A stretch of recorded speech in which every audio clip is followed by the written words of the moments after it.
Today, there's going to be a very fun episode.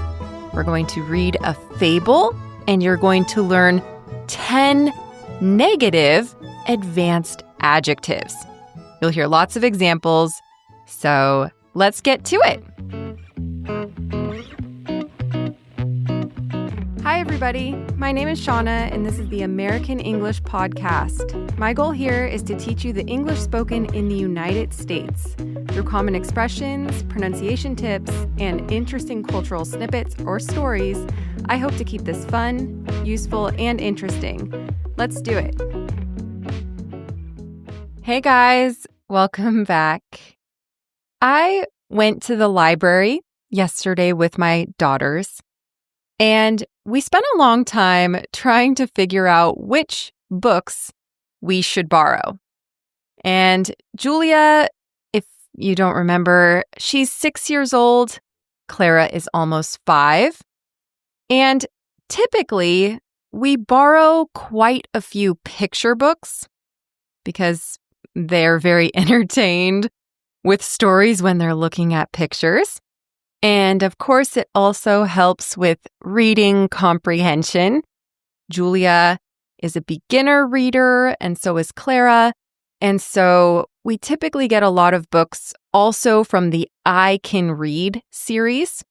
They segment their books based on level. So level 1 is for a lot of kindergartners or maybe first graders, and it goes all the way up, I believe, to 4. But I wanted to read a story that could start a conversation between us because they're now at an age where it makes sense to talk about morals or values. And that's when I remembered fables. A fable is a story that teaches an important life lesson. You may be familiar with The Boy Who Cried Wolf. The moral of the story was, don't lie. Nobody will ever believe anything you say if lying becomes a habit. Or maybe you remember The Tortoise and the Hare. Do you remember which one won the race? Right, the tortoise. The moral of that story was, slow and steady wins the race. Now, my parents read those fables to me when I was a kid, and to this day, I remember exactly what happened in each of those stories. Now, I remember a lot of the other fables also because they're memorable. They're easy, they're pretty short, and they're fun for kids because oftentimes the main characters are talking animals. Who doesn't like talking animals? Anyway, what does this have to do with English? Well, the more I thought about fables, a light bulb went off in my head. Fables aren't just perfect for my daughters, they would be so fun to discuss in an English lesson. I already mentioned they're short, simple, and memorable. Secondly, the most famous fables are Aesop's fables, and they're in the public domain. That means that you and I can access them for free online. You just type in Aesop's fables and they'll pop up. But the other reason why I'm excited for using fables in ESL lessons is because each story teaches, as I said before, a moral. Essentially, good and bad behavior, which is the perfect jumping off point for talking about positive and negative personality traits. Like be generous and hospitable. Don't be greedy, materialistic, or selfish. Definitely useful adjectives to have in your pocket. You can use them to describe people you meet in everyday life, or describe characters in movies, characters in books. The list goes on. So how will this lesson be structured? There'll be 3 parts. First, you'll hear a basic introduction about Aesop, the individual who created these stories. Then I'll read through the popular Aesop fable The Goose and the Golden Egg. After we finish, I'll teach you 10 advanced adjectives related to personality traits.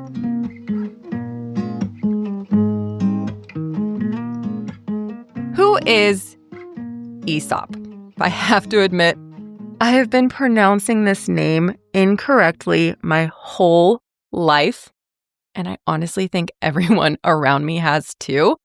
I'd always said Aesop. It's spelled Aesop. But according to Cambridge and Merriam-Webster dictionaries, it's pronounced Aesop. So it rhymes with treetop. Anyway, never too late or too old to learn. And the most famous fables in the English-speaking world come from Aesop, who lived over 2,500 years ago in ancient Greece. And we don't know much about his life, but many people think that he was a slave who used storytelling as a way to both teach and to entertain people. The thing is, he didn't actually write his stories down. They were shared from person to person. I believe we call this the oral tradition. And somehow they survived all this time. Today we're going to read one of the most famous tales, The Goose That Laid the Golden Eggs, or The Goose and the Golden Egg. You'll see the title different in different places. Without further ado, let's begin.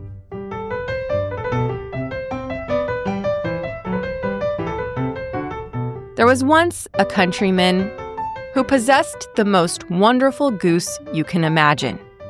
For every day when he visited the nest, the goose had laid a beautiful, glittering golden egg.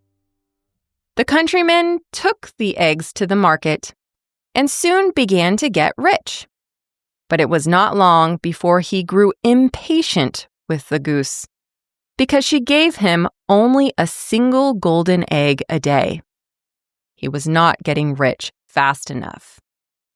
Then one day, after he had finished counting his money, the idea came to him that he could get all the golden eggs at once by killing the goose and cutting it open. But when the deed was done, not a single golden egg did he find, and his precious goose was dead.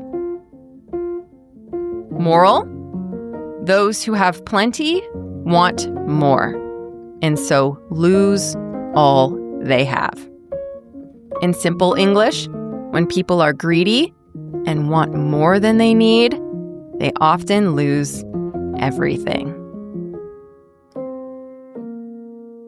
All right, did you understand the story? Let me quickly rephrase it in simpler terms. So there was a man from the country, or from the countryside. Here they called him a countryman. And he had a very special goose. A goose you may know from going to a lake or to a river. They're usually very loud. And they can get very angry if you're in their area. They're quite territorial. And so he had a goose, and every day the goose laid one golden egg. So mammals give birth. Birds, lizards, fish, chickens. Chickens are birds. Yes, they lay eggs. And the past tense of lay is laid. Every day his goose laid one golden egg, which makes him a lucky man, right? Can you imagine getting a real golden egg every day? And the thing is, he started selling those golden eggs to make money. And he wanted to make a lot of money, but he became impatient. He wanted to get rich fast. And so what did he do? He cut into his goose, hoping that he would find a bunch of golden eggs inside. But there were no golden eggs, and he ended up killing his goose. All right, so it's a very simple story. And once again, the moral was that when people are greedy and want more than they need, they often lose everything. The way I interpreted this at first was be grateful or thankful for what you have because you could have nothing.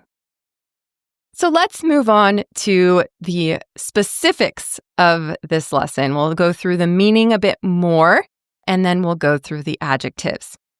So in English, we actually have an expression that came from this fable.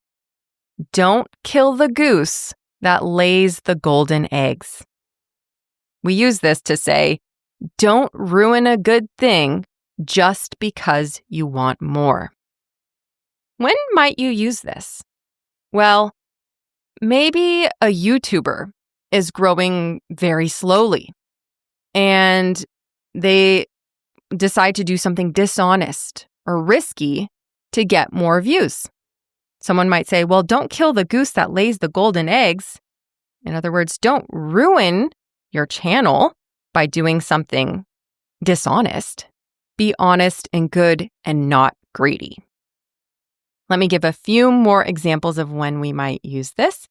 So imagine a business owner has a steady income, but instead of growing slowly, they raise the prices too fast and lose all their customers, right? They ruined something.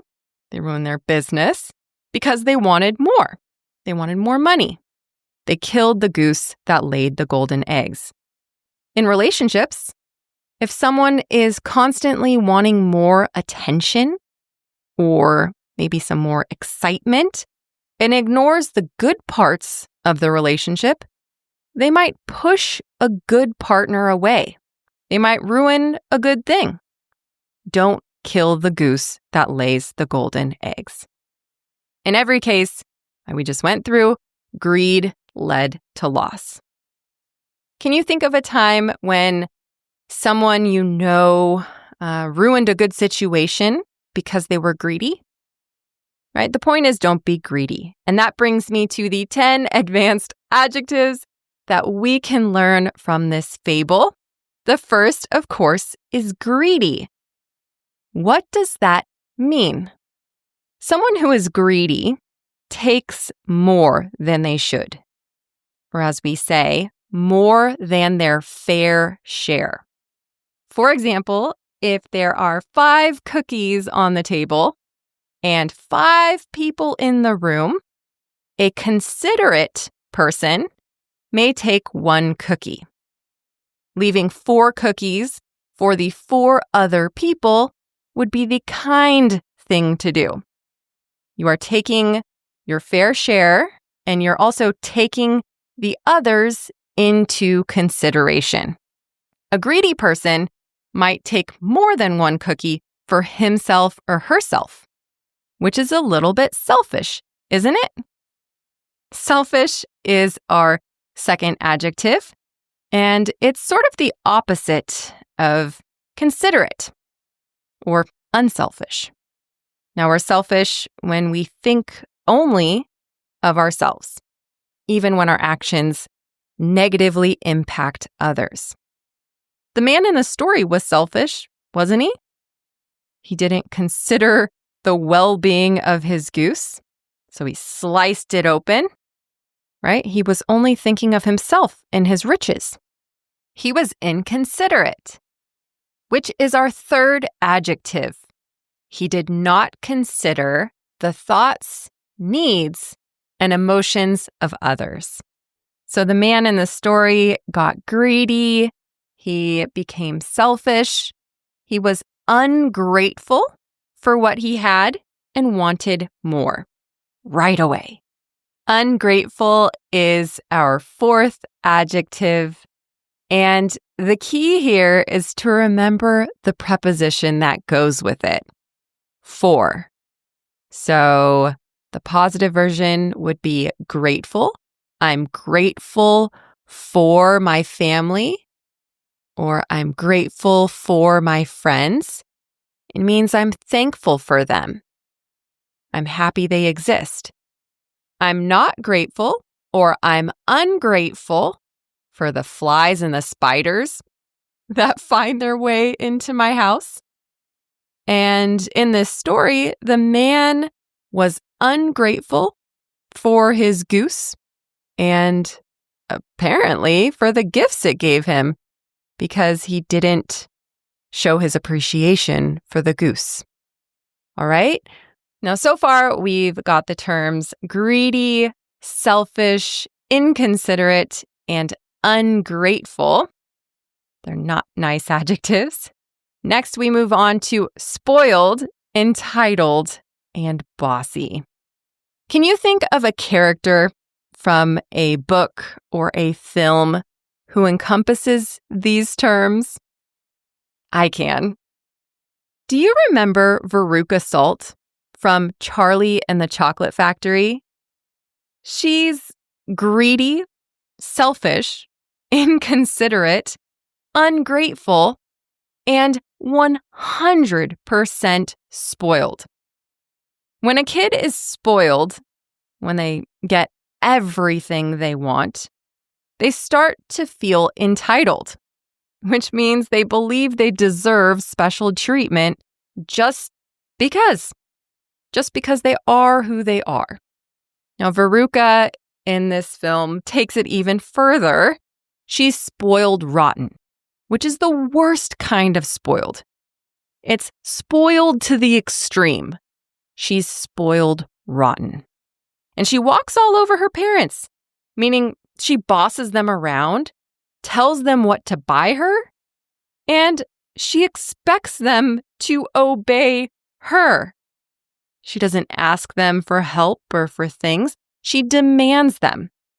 So she's got this demanding personality. She's bossy, and she's absolutely convinced the world owes her whatever she wants. Spoiled, entitled, and bossy. That's Veruca Salt. If you actually are familiar with this movie, I think this is such a good example because there is a scene where she actually is inside the factory because she got one of the golden tickets. And at one point, she comes across a room full of geese laying golden eggs, which is clearly a nod to this famous Aesop fable. Listen to what she says after seeing the geese. Hey, Daddy, I want a golden goose. Here we go again. All right, sweetheart, all right. Daddy will get you a golden goose as soon as we get home. No, I want one of those. Wonka, how much do you want for the golden goose? They're not for sale. Name your price. She can't have one. Who says I can't? The man with a funny hat. I want one. I want a golden goose. Right? She continues to sing about everything she wants in the world, from cream buns and donuts to the whole world itself. She wants it all. And what's funny at the end of her song is that she sits on a scale that determines whether the golden eggs are good or bad, and the scale determines that Veruca is a bad egg. Have you ever heard someone describe a kid as a good or a bad egg? We'd say a good kid is a good egg. They're doing things right. They listen to their parents. They follow instructions. They do their chores. A kid who is bad, maybe they have bad manners, they steal, they hit other kids. We'd say they're a bad egg. They're just a bad kid. Anyway, I just find that kind of funny that she was a bad egg.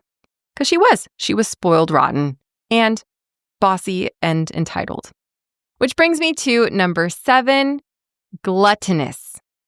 I could have looked up another story to give an example from, but There is the perfect character from Charlie and the Chocolate Factory who encompasses this term to a T, and his name is Augustus Gloop.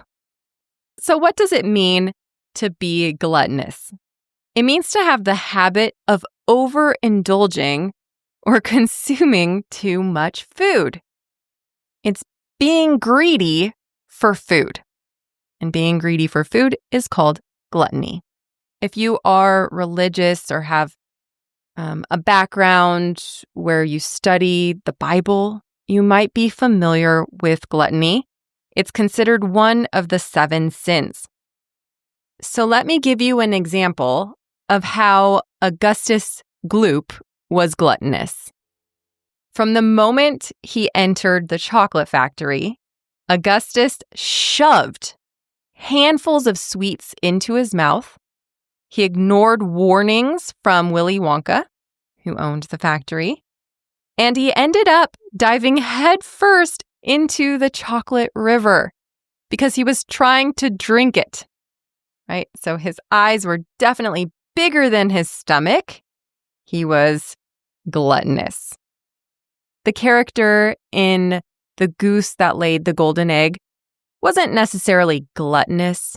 There was no display of gluttony, but it's another type of greed that I thought was worth mentioning.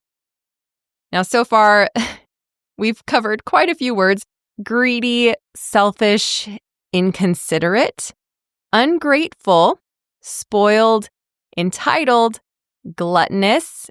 That brings me to number 8, materialistic. In the word materialistic, you see the word material. That's because someone who is materialistic values material things, so stuff like money or possessions, more than anything else, more than experiences, more than deep, meaningful relationships, more than people. To a materialistic person, life is about things. So shopping and expensive brands. Yeah, let me give you a few more examples.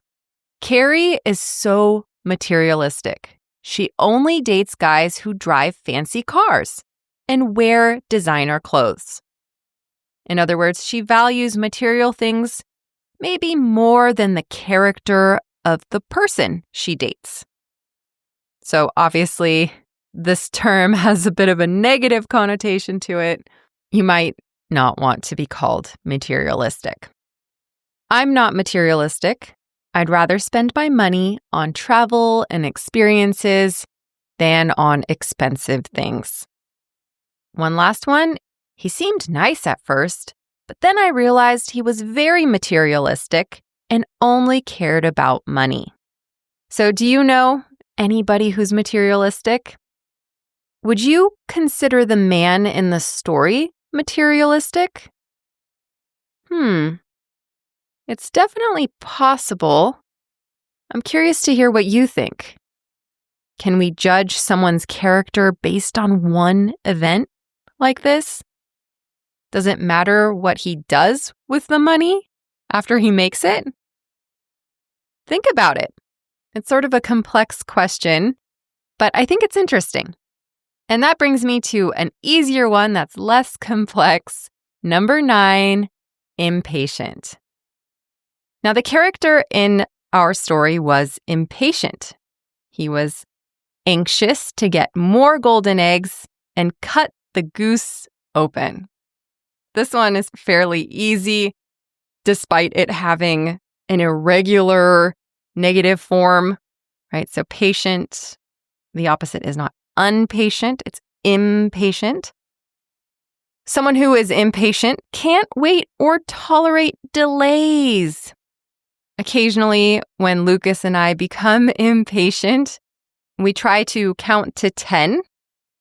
Counting before reacting supposedly makes your rational brain start working to catch up with your emotions.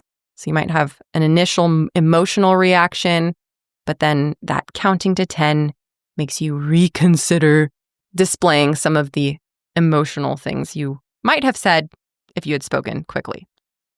So number 10 is insatiable. Has anyone ever asked you after eating if you are satiated?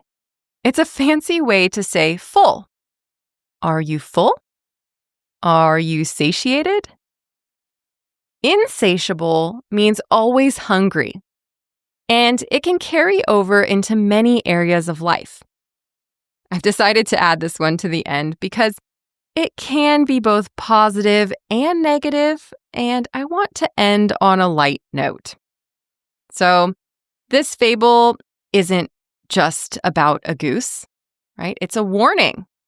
It's about what happens when we're not satisfied with what we have, and what can happen when we have an insatiable desire for something, right? It can lead to a negative result: unhappiness and discontent. The influencer had an insatiable need for attention. She checked her phone every few minutes for likes and comments. In other words, her need for attention was endless. It was insatiable. She was always hungry for it. Now, you guys have an insatiable curiosity about English.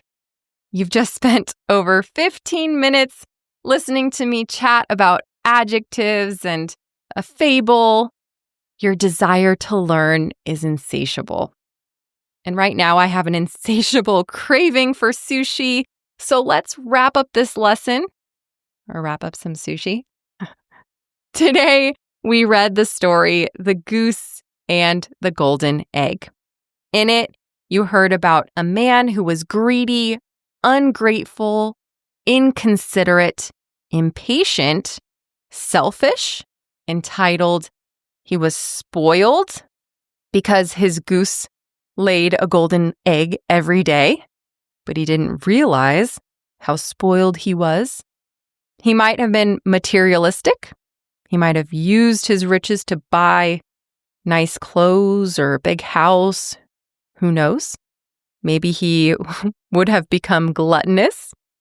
Maybe he would have wanted to buy out a bakery and enjoy all the desserts there.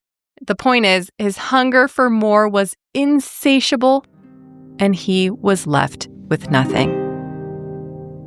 Once again, fables are short, but they're nice, aren't they? They teach us nice lessons. Sometimes it's nice to remind ourselves of these things, even if we can remember the story word for word. It's nice to remember, the good way to live. So I'm going to share this with my daughters. If you found it useful in some way, please share it also with another English learner or with your English teacher. Thanks for listening, and I'll see you in the next lesson. Bye. Thank you for listening to this episode of the American English Podcast.